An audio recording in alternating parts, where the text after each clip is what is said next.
Welcome back. I am Ramya Jain, Assistant Professor, Department of Management Studies, Ramanujan College. This is the second video on human resource accounting. In our first video, we developed an understanding about the basics of human resource accounting. The focus of this video would be on the practical aspects of HRA. Let's first start with knowing about the status of human resource accounting in India. Even though the concept of human resource accounting came into being in 1960s, but in developing economies like India, practicing HRA is still gaining importance. However, a growing trend in measuring and reporting of human resource aspects could be seen in India in past years. Here I would like to quote Dr. Rao, 2014. In India, human resource accounting has not been introduced so far as a system, but its importance as a managerial tool has been recognized. The annual reports of some companies contain information regarding the manpower employed, man hours lost, and the associated loss of production, the human resource productivity, etc. There has been no legislation in India that has introduced HRA, because of which human resource has not yet been recognized as an asset in the balance sheet of Indian firms. Even Accounting Standards Board, constituted by ICAI for the purpose of formulating accounting standards, has not yet come up with any accounting standard on human resource accounting. But even without any strict regulations regarding disclosing the information concerning human resource, there has been increasing trend among both private and public sector companies in valuing and reporting human resources voluntarily. This is because many companies have been realizing that large amount of money is being spent on human resource, which should be accounted for. Otherwise, the net worth of a firm would be understated. Here is a list of Indian companies that are practicing human resource accounting.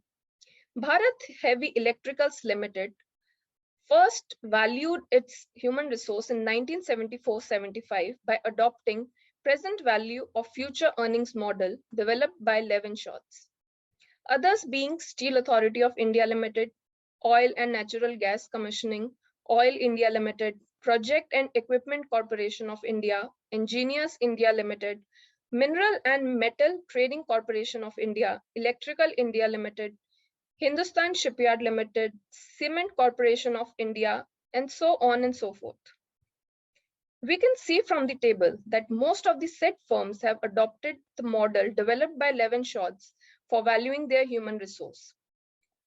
On scrutiny of the annual reports of these Indian companies, large differences in the HR disclosure practices were detected, as they have used different discounting rates, have disclosed different amount and type of human resource information. Because of lack of any legal framework for human resource accounting, there is lack of uniformity in HRA disclosure practices. We now have a look at various human resource accounting variables that have been disclosed by one or the other company. Here is a list of 34 human resource variables that have been disclosed by the companies. These variables have been divided into 4 categories, which are particulars of human resource valuation, particulars of employees, disclosure of employee cost, and disclosure of ratios related to human resource. In the first category, 5 variables have been included, which relates to method, discount rate, earnings, etc., adopted by the companies for valuing their human resource. Second category has 10 variables related to employee statistics on distribution, grievances, development, welfare, etc.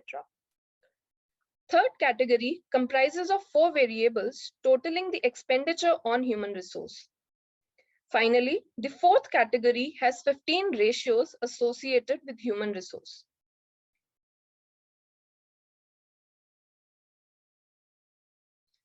Next, we have to move on the limitations of human resource accounting. We can see that despite of the benefits that are offered by HRA practices, very few companies are actually practicing HRA. What is the reason? It is the limitations of human resource accounting that makes the management of many companies reluctant to implement HRA. Like, There is no specific standard or rules and regulations that are laid down for the valuation and reporting of human resources by the firms. There is also lack of recognition of HRA by the tax authorities. Next, there is a greater subjectivity that is involved in adopting any of the human resource valuation models, whether we talk about the rate of discount, whether we talk about the expected working life of the employees with the firm, about the amortization rate, the measurement of the contributions made by the employees, etc. Then, the implementation of HRA practices involves a huge cost and efforts, making it even more difficult for the small businesses to adopt HRA. Moreover, there is a fear for the management that the trade unions and employees would be bargaining for rewards and compensation on the basis of their valuation done by the company. Another fear from practicing HRA is the opposition by the trade unions and employees. They may oppose the idea of HRA on humanitarian grounds, as human beings cannot be treated the same way as physical assets. Humans cannot be owned, valued, utilized, or retained like physical assets. Practicing HRA may also demotivate employees who are having low value, which could directly have an impact on their performance. These might be few of the reasons for the lack of acceptance of human resource accounting by the firms. More could be identified by delving deep enough into the human resource affairs of the firms.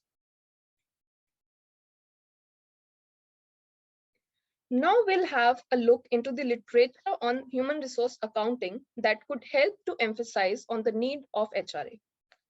Hendricks 1976 found significant impact of HRA information on stock investment decisions by the investors. Shankaria et al. 1992 designed a study of human resource accounting in public sector. They highlighted that the application and usefulness of HRA depends on the future efforts and experiments to be taken up by the practicing managers, accountants, and academicians.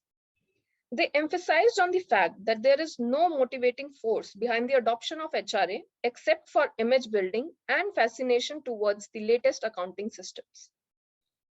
Sudarshan, 1997, conducted a case study of human resource disclosure in selected public enterprises in India. The main finding of the study states that a majority of the selected public enterprises have not been disclosing adequate information regarding human resource.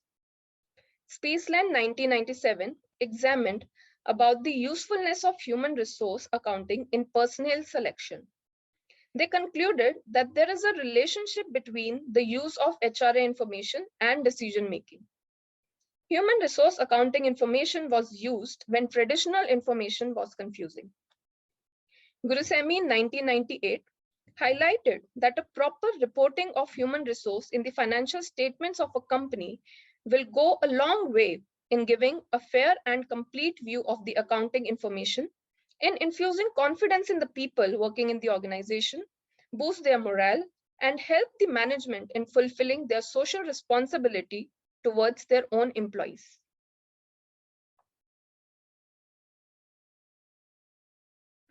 Shukla 2002 explained that human resource occupies the key position in the organization. All the processes of the organization are operated by HR. Hence, valuation of this resource and providing such information to the investors and management through financial statements is very important. The study also emphasized on treating HRA as a part of management information system.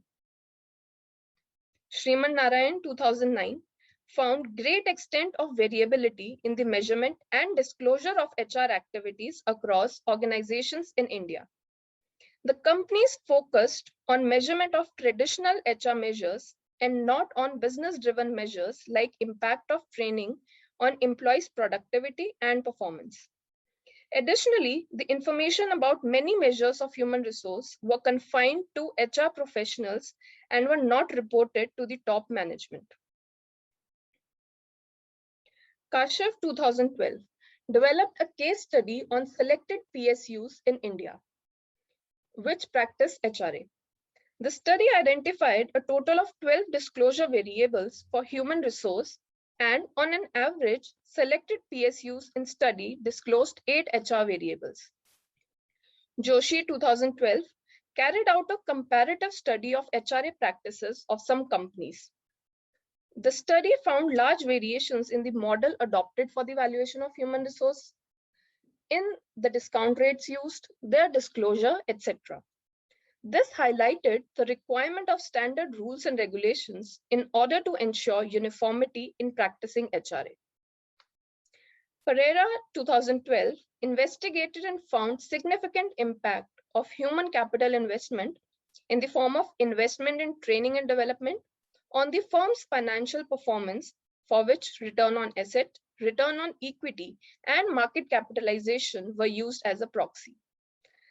Thus, the study focuses on the fact that training has long-term effects, which advocates that such expense should be treated as an investment in human asset and not simply charged against the profits of that year. Okpako et al. 2014 determined a positive impact of human resource accounting variables on firms' performance by carrying out a survey on 7 companies in Nigeria. Ogboro 2016 found a significant impact of HR performance ratios, namely the revenue per employee and net income per employee on firms' financial performance that was taken as return on asset and net profit margin in Nigeria. The authors advocated that firms should disclose both the soft and the hard factors that are contributing towards accomplishment of firms' goals and objectives. Onyinye 2017 found significant influence of human resource accounting on firms' financial performance.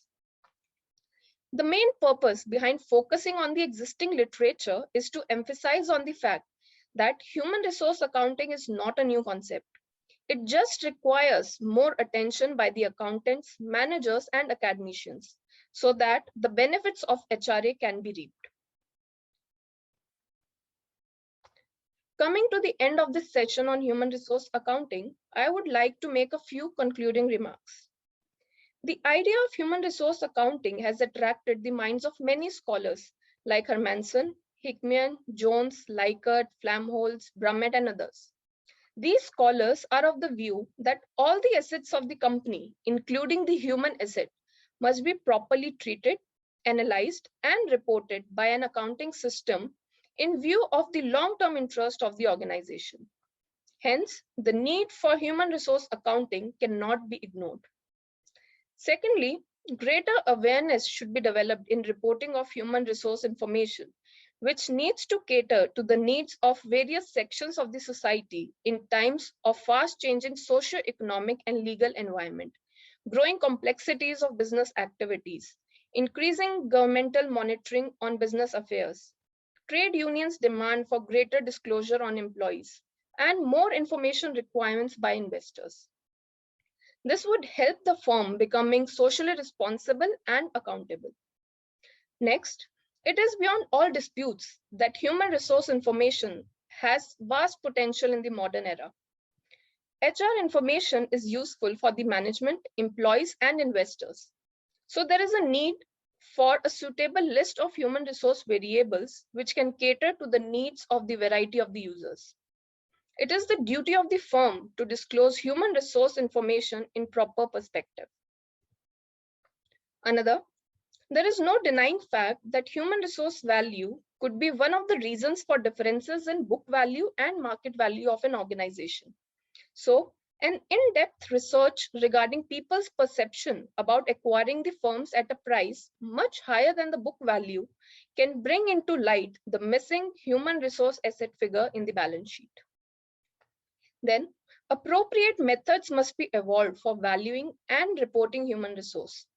Every model for valuing human resource has its own set of assumptions and involves subjectivity. So there is a need for developing an appropriate model that suits specific industries and also appropriate standards that reduce the amount of subjectivity involved and boost uniformity across companies. There is an urgent need for research with regard to evolving a system of accounting for human resource, like the development of usable systems and procedures for adopting HRA in a way that can be of considerable help in the process of human resource development. Then, there is a need for the change in perceptions regarding performance evaluation of employees. Efforts should be made to evaluate the human resource on the basis of their net contribution to the company, that is, a comparison of the expenses on human resource and the benefits derived from them should be taken into consideration for efficient decision making about human resource. So, having a look at the importance of HRA and the wide gap in the disclosure of human resource information in the financial statements of different companies has made it of immense importance that ICAI and ASB must focus their efforts on issuing an accounting standard on human resource accounting.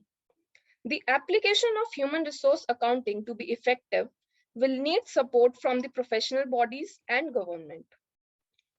With this, we come to the end of this session. Hope you all found it informative and relevant in today's scenario. Looking forward for any queries on the same. Here are the references.